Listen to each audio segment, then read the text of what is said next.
Good afternoon, and welcome to the Middle East Forum's webinar and podcast series, Israel Insider with Ashley Perry. I'm Stacey Roman, and I will be moderating this discussion today. We're pleased to have Mr. Ashley Perry, advisor to the Middle East Forum's Israel office, join us each week to update us on the latest events in Israel. Mr. Perry will be giving us a briefing on the current situation in Israel for 15 minutes, followed by 15 minutes of Q&A from the audience. Should you wish to ask a question, please use the Q&A box located at the bottom of your screen to type your question. And with that, I will turn the discussion over to Mr. Ashley Perry. Thank you very much, Stacey, and good evening from Israel. Well, it's a very difficult night in Israel, as it has been basically since last Friday night, where this whole, what's been called the hostage deal, the ceasefire agreement, started. Every single night, Israelis up and down the country are glued to their screens. People who are not related or have any relationship with any possible hostages, but it's become a national pastime to figure out who's going to be on the list, what do we know about them, and then when it comes, a lot of relief mixed with joy, mixed with sadness, mixed with horror, as we start hearing the stories of the hostages and what they went through. Some have described it as a Schindler's List. I heard one hostage family describe it thus. And tonight, as the deal is supposed to expire, at least as of now, everything I'm about to say really could change by the time I've even finished making these remarks, let alone later tonight, let alone tomorrow. But as of now, I think it's the sixth group of hostages have not been released. There were two Israeli and Russian citizens. They have both citizenships. Were released earlier in the night, but that was supposed to be a goodwill gesture to Vladimir Putin, who apparently we know he has some pull with Hamas, because Hamas have been meeting in Moscow for the last few weeks. There was already earlier in the week a young man also released with dual citizenship, Russian and Israeli. And there are more Russian Israeli citizens left behind. But as of now, the group of 10, which are supposed to be released every night, have not been released. We don't know if it's going to happen, when it's going to happen. It's causing a lot of anxiety within Israel, as one can imagine. The Israeli security forces at this point don't know exactly if it's going to happen. There seems to be confidence that it will happen. But as of now, we don't know. Part of it may be because the deal, as I said, is supposed to expire, I think, 7 o'clock tomorrow morning. Israel has threatened to return to full fighting this war and carrying on with its goal of defeating Hamas, destroying its ability to rule and govern. So it could be that Hamas are really trying to drag this on as much as possible. As we know, during the week, they've tried quite a lot of psychological terror against the Israelis. Even tonight, the two, as I said, Russian Israeli citizens, we saw for the first time quite remarkable scenes. There's this whole sort of setup. The Hamas arranged for a place to meet the Red Cross, who then deliver across the border to Egypt, and then from Egypt across the border to Israel. It's taken place in various locations throughout the Gaza Strip. And the last couple of days, we've seen a lot of very raucous Gazan crowds screaming and shouting at the hostages as they're being released. This is all very carefully coordinated and choreographed by Hamas. They want that chilling factor. They want to be seen by the average Gazans as still in control. But it really is just sort of, one wrong move away from a lynching, and something that Israelis certainly don't want to see. So far, there have been 63 Israelis freed, as well as non-Israelis. There were Filipinos and Thais also released. Those were separate to the deal. They were made directly by their national governments. But what should be said at this point is Hamas has not even adhered to the rules of the game that it itself agreed earlier in the week. And what do I mean by that? First of all, it is not adhering to the criteria it laid out, which was all children below the age of 18 and their mothers. There should be no children separated from their mothers. and they should, first of all, release all those under 18. It is not. There are still, I believe, 9 children or youths under the age of 18 still held in Gaza. Some of the children were separated from their mothers. But just as importantly is the fact that, according to the agreement, Hamas would allow the Red Cross to visit all the remaining hostages. Now, that clearly hasn't happened. At the beginning of the week, the Israeli government were very strict on that, mentioning it as much as possible, but it seems to have gone quiet, probably because it realizes that it's just simply not going to happen. But it's very important to note that Hamas have not adhered to the criteria, and that's something which has angered many in Israel, but at the moment it hasn't done enough to scupper the deal. What has emerged tonight also is a real symbol of this hostage situation, the Bibas family. If anyone remembers the woman who was kidnapped with a blanket around 2 really little children, one of them was 8-month-old Kfir Bibas, and his brother, I believe, is 4 years old. And they were the real symbol because he was, Kfir Bibas is the youngest hostage that was taken by Hamas. And really, everyone was waiting every night to see whether the red-headed children, as they became known in Israel, would be released. Today or tonight, we heard the chilling news from Hamas, which they claim that the children and the mother were killed, they claim, in an Israeli air bombardment. Now, we know that that's not true because at the beginning of this whole exchange, they were very much on the list. What we do know is Hamas admitted to have transferred the Bibas family to another terrorist group. So it's clear that they were alive. It's clear that they were in good health. And if what Hamas said is true, then it's a very worrying situation completely. As I mentioned before, some of the reports that are coming out of how the hostages were treated is just horrific. One should also remember that Hamas told many of those who were released that if they talk too much, then their loved ones will be in trouble, and they threaten that they will come to their homes. What we've got to understand is every single hostage that was released this week still has a loved one who has remained captive in Gaza. They have loved ones who were killed, and as one can imagine, they are very scared of any threat that Hamas were taken. But we do know that they were terrorized. We do know that they were beaten. We do know that some of the women were held in cages. We do know some of the torturous things that they did to them. They made one 12-year-old boy watch the horrors of his families and neighbors being murdered in that horrific 43-minute video that's doing the rounds. And, you know, he was threatened with a gun if he cried, being shot if he cried. These are all really playing on Israel's psyche, and that plays into where the Israeli government is today, because a lot has to be taken into account of where the government should stand as of 7 o'clock tomorrow morning. What is clear is there's going to be intense, and there already is, intense international attention, and there'll be a lot of calls to Prime Minister Netanyahu, to some of the other members of the war cabinet, to try and extend this ceasefire as long as possible. They're very concerned. They're hearing it from their constituents. They want this war to be over as soon as possible. Some are critical, some openly, some behind the scenes, of what Israel has done so far.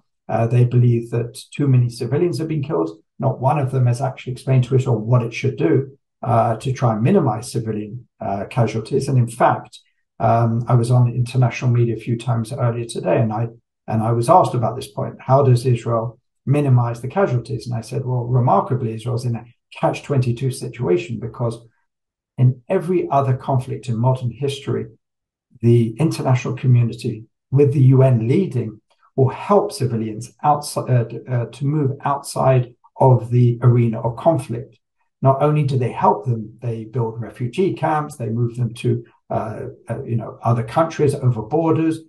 In this conflict, they've done something unprecedented. Not only have they not tried to do that, but when Israel has tried to do that, they claim that that was a war crime. In other words, what the international community in the UN and international aid organizations do in every single conflict in the world is now claimed as a war crime when Israel does it. Israel warns civilians to move away. Dropping of leaflets, millions of leaflets have been dropped throughout the last few weeks. It makes personal phone calls. It calls on citizens. It gives humanitarian corridors for them to leave the conflict area. It has taken unprecedented and historic steps not to have the civilian population. But we know Hamas tries to keep them as much as possible as human shields. But remarkably, it seems that a large parts of the international community, including various international institutions, are complicit in using these civilians as human shields and basically assisting Hamas. So on the one hand, the international community is asking Israel to do the impossible, saying, do not kill, minimize the casualties, but we're not going to make it easy for you to do so.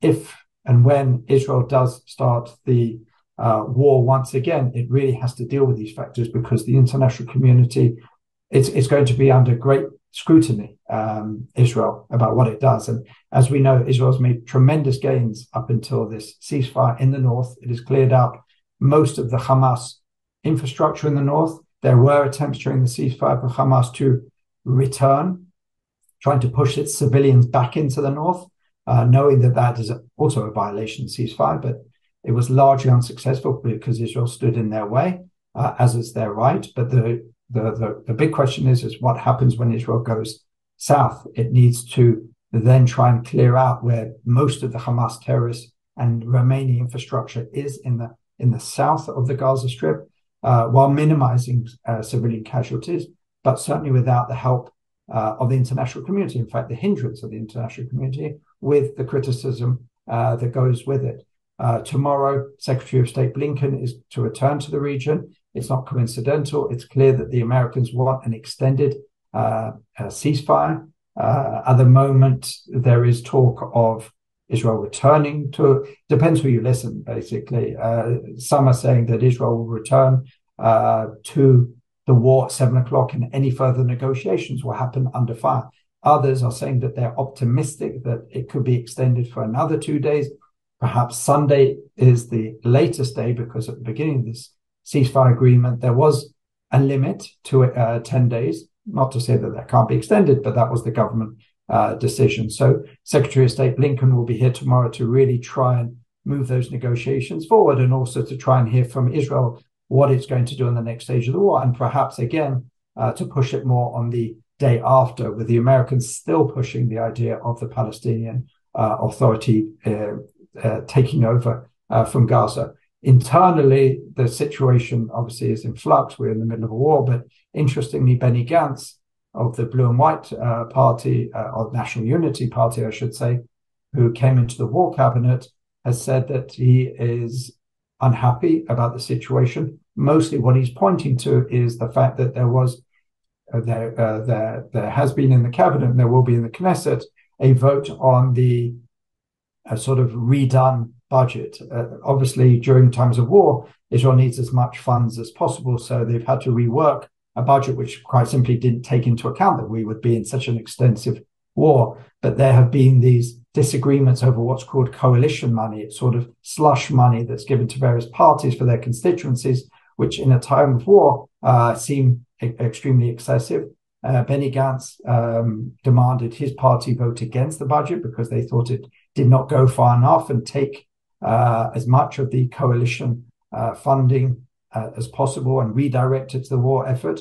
He didn't talk about leaving this unity government or war government at the moment, but he did express his displeasure, and he did hint that if there are more things that happen which are outside of the purview of the war, because he came in and said everything that we do now has to be for the good of the war, and it's clear that the budget, in his eyes at least, is not that way.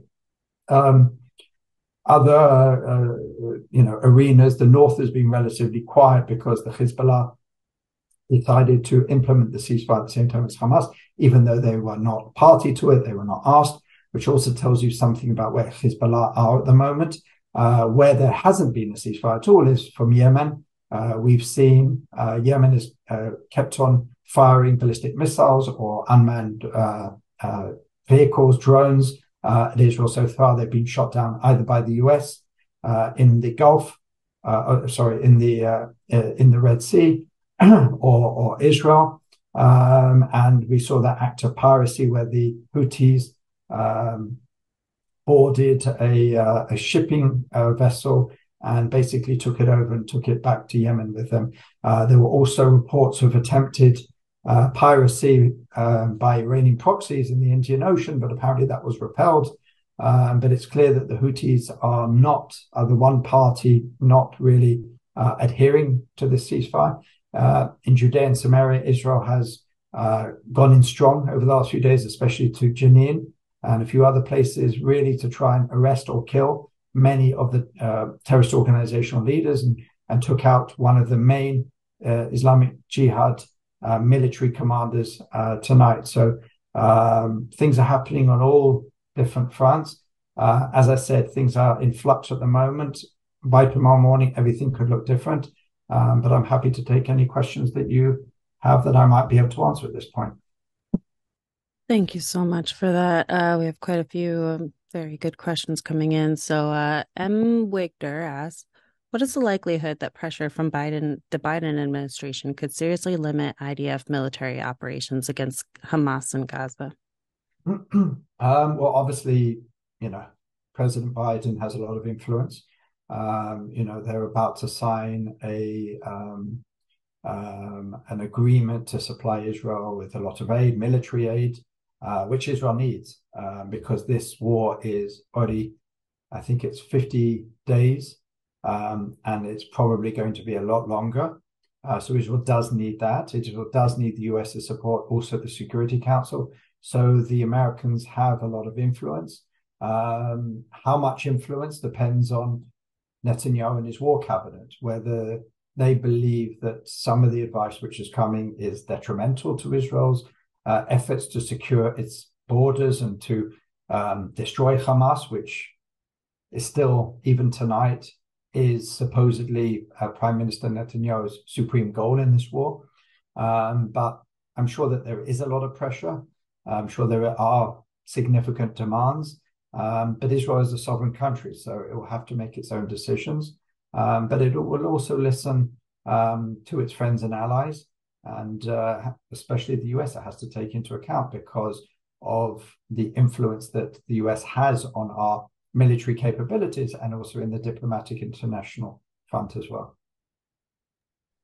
Thank you. David Levine asks, the media took little time to turn against Israel in the war. What, if anything, is Israel currently doing in the way of Hezbollah to present Israel's case to the world? Well, I think I've said this a few times, but I think that Israel really has improved on its Hezbollah, on its public relations.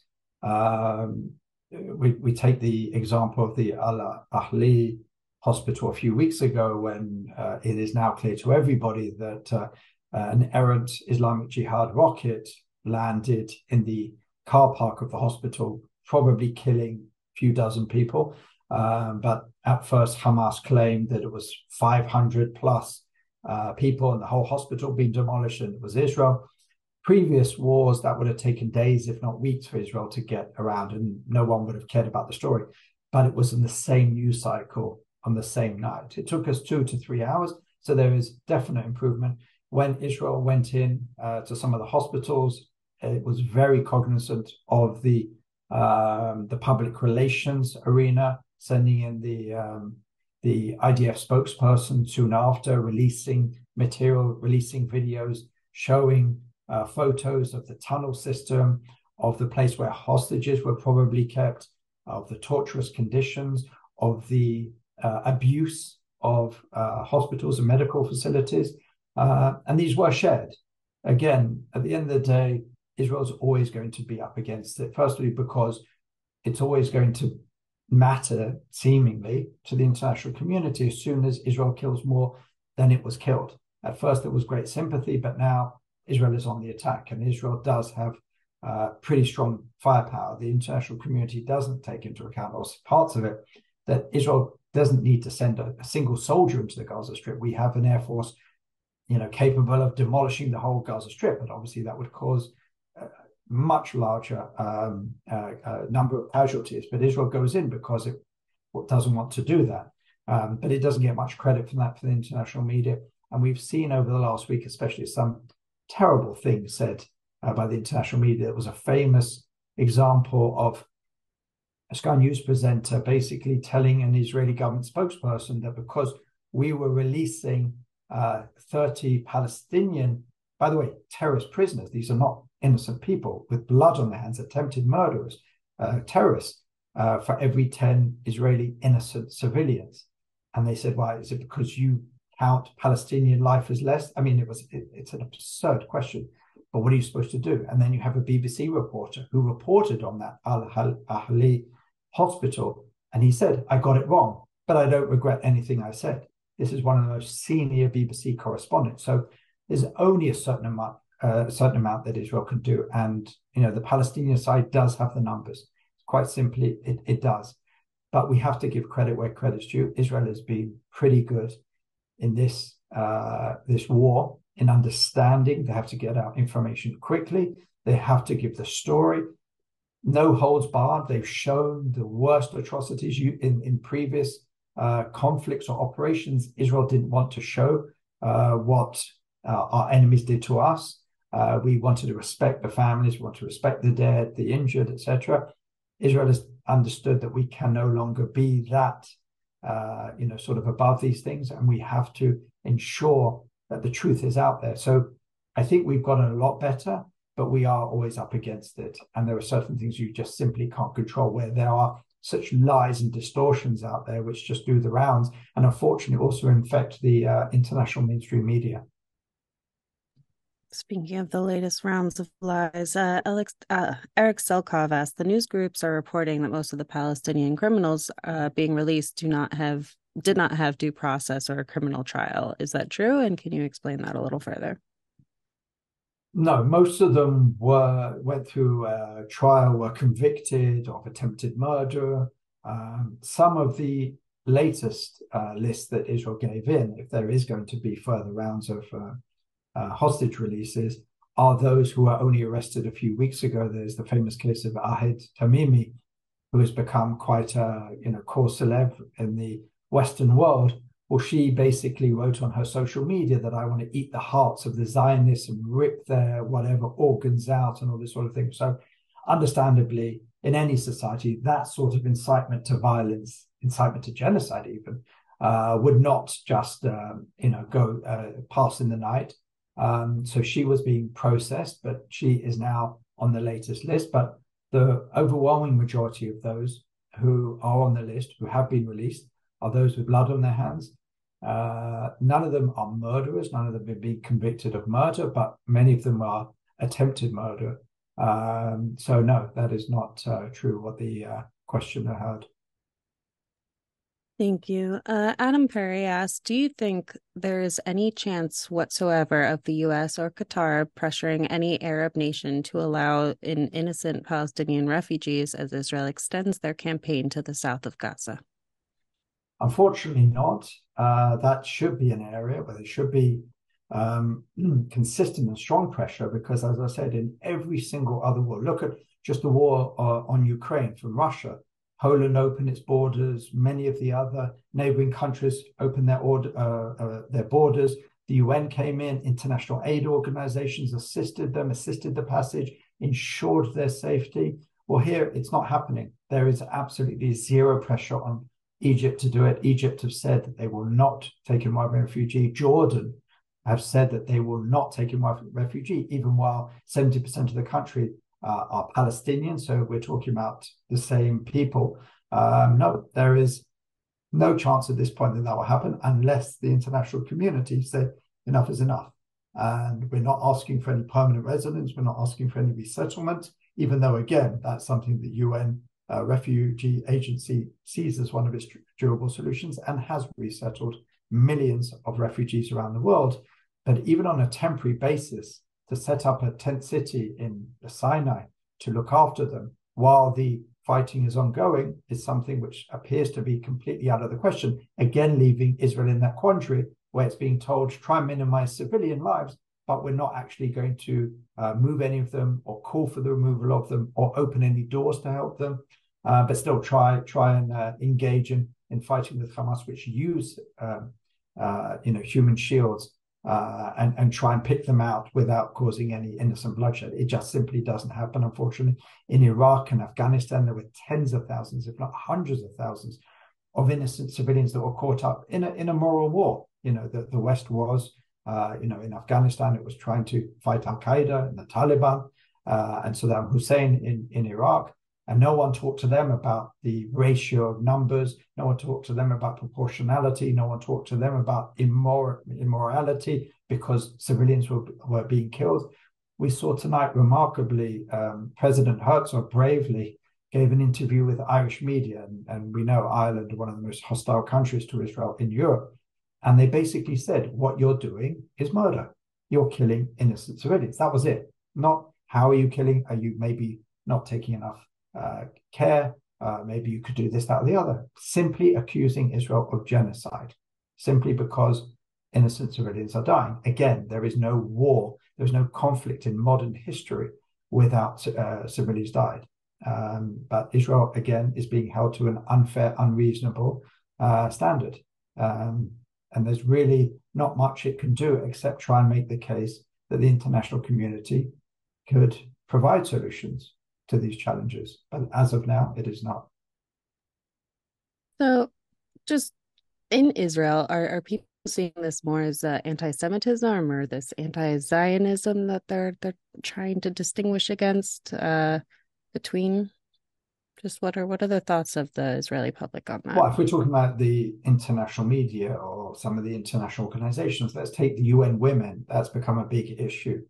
For 50 days after the clear evidence of rape and sexual violence against Israeli women, the world was silent. UN Women, which will jump on rightly so, any sexual violence or rape of women in any context around the world, was completely silent. And all the international women's organizations around the world were completely silent, whereas, they're not silent on any other issue except for when the Jewish state was involved. And even 50 days later, finally, after a lot of pressure and bringing it up in the media, UN Women did put out a very neutral tweet saying, well, we don't like anything that's happened in this conflict on October 7th and everything that happened after. And within 24 hours, it was removed. And when asked about that, they said, well, the context is changing, things are happening on the ground. Someone checked, they've never done that in any other conflict anywhere else. So there is certainly, and I always used to say you should never overestimate anti-Semitism, but when the Jewish state is being treated differently to every other nation, every other people, every other conflict in the world, there has to be some reason. And the fact that it's against the one Jewish state, I think is no longer, it's not tenable to say it's coincidental. And the fact that the demonstrations that we see in streets throughout the US, Europe, and elsewhere, they're not attacking Israeli targets. They're not going to demonstrate outside the Israeli embassy. They're attacking Jews.